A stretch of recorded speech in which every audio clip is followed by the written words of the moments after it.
నువ్వు బాధల్లో ఉన్నప్పుడు, కష్టంలో ఉన్నప్పుడు, అనారోగ్య చేత బాధపడుతున్నప్పుడు, కన్నీటి చేత నువ్వు ఎంతో వేదన చెందుతున్నప్పుడు నిన్ను కాపాడేది ఏదో తెలుసా? నిన్ను కాపాడేది ఏదో తెలుసా? గుర్తుపెట్టుకోండి ఎవరైనా. నిన్ను కాపాడేది ఏదో తెలుసా? హిజ్కియా మహారాజు అంటాడు, అయ్యా నీ సన్నిధిలో నేను ఎట్లా నడుచుకుంటున్నో యథార్థ హృదయుడినై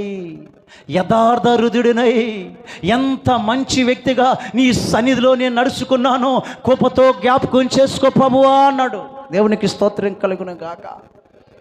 ఎంత డబ్బులు ఇచ్చానో, ఎంత ధనం ఇచ్చానో, ఎంత ఆస్తి ఉందో, ఎంత ధనం ఉందో, ఇదిగో అయ్యా ఇది చూడయ్యా అల్లా. నీ సన్నిధిలో యథార్థ హృదయుడిగా ఎట్లా నడుచుకున్నానో కృపతో నన్ను జ్ఞాపకం చేసుకునండి. మరణకారమే రోగం వచ్చినప్పుడు, అయ్యో నువ్వు చచ్చిపోతావు బతకవని ఒక దైవజనుడు చెప్పినప్పుడు అతను ప్రార్థన చేస్తున్నాడు. ఎలా నడుచు